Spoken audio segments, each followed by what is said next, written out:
Drake and Josh, The Amanda Show, All That, iCarly, and so many more like it. All were popular shows on the children's television network Nickelodeon, and all were produced by Dan Schneider. But in an explosive new docuseries, former writers, crew members, and other former child actors have come forward with allegations of a toxic workplace culture and harassment against the network's most successful producer. But that wasn't the only bombshell revealed during the docuseries. The biggest revelation arguably came from one of its former stars who spoke out for the first time about his experience of being sexually abused, allegedly by a dialogue coach who previously worked at the network. Investigation Discovery's latest docuseries, Quiet on Set: The Dark Side of Kids TV, gives viewers an inside look into the allegations of toxic workplace culture in many children's TV series produced in the 90s and 2000s by Dan Schneider. Some of those allegations came from a former writer for the hit children's series The Amanda Show, Jenny Cleggan, who was one of 2 female writers employed for the show. She claimed Schneider would show pornography from his computer. Cleggan said he would pressure the 2 female writers to publicly perform seemingly sexually explicit activities in front of coworkers, including asking the other female writer, Christy Stratton, to tell a story as if she's being sodomized. Stratton, who was also interviewed for this series, didn't want to speak on the incident, only saying she's not proud of it. She said working for Schneider was like being in an abusive relationship. Cleggan also discussed the inappropriate meaning behind a popular Amanda Show character's last name, Penelope Taint.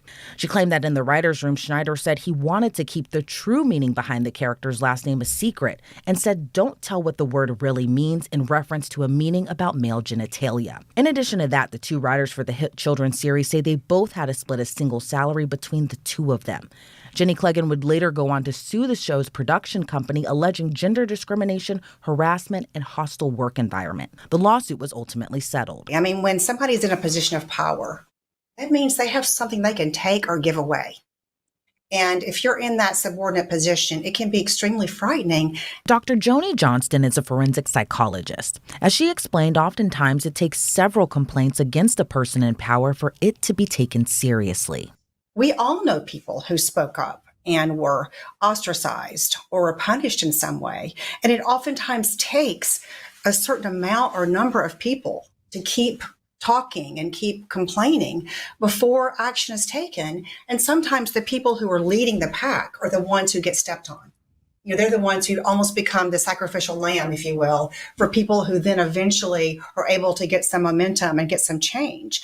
And so those concerns are valid concerns. I mean, we need to work to the point where there shouldn't be valid concerns, that everybody knows that there's safety there and there's legitimate people to listen and take those seriously. But that has not been our history. And so it's understandable that those concerns are there. In addition to those claims, former crew members on several hit Nickelodeon shows allege Schneider pressured female staffers to give him massages.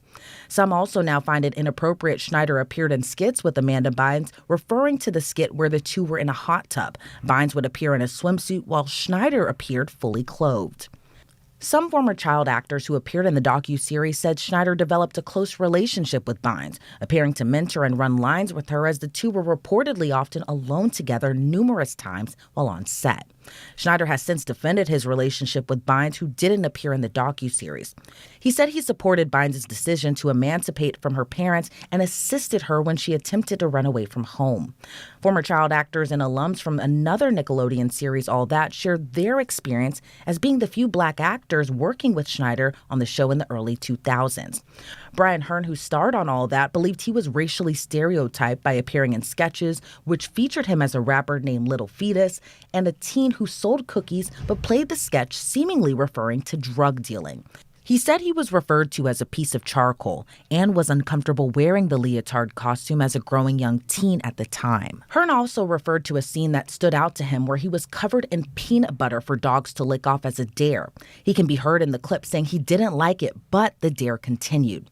The scene was for a sketch series called On Air Dare, which appeared as a kid's version of Fear Factor, which Hearn said after a while felt like they were a part of a torture chamber where they couldn't say no. Whether it's an adult or whether it's a teenager who has this dream of being a star, they're becoming a star, and they're probably being reminded on a regular basis, which is another part of this power dynamics, that, hey, if you leave, there's 1,000 more people lined up right behind you to take your spot.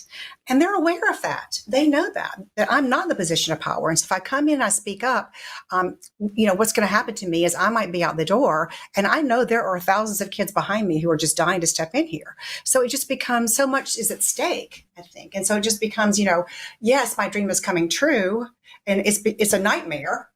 And yet, do I want to give up that dream? Is it going to get better? There's all these things I think that we tell ourselves. Another former child actor for the series, Giovanni Samuels, spoke on one scene where they were required to drink large amounts of fake coffee and sugar, which she later said felt like waterboarding. The two said while they were kids, they were shocked to learn sexual predators had been employed on the show.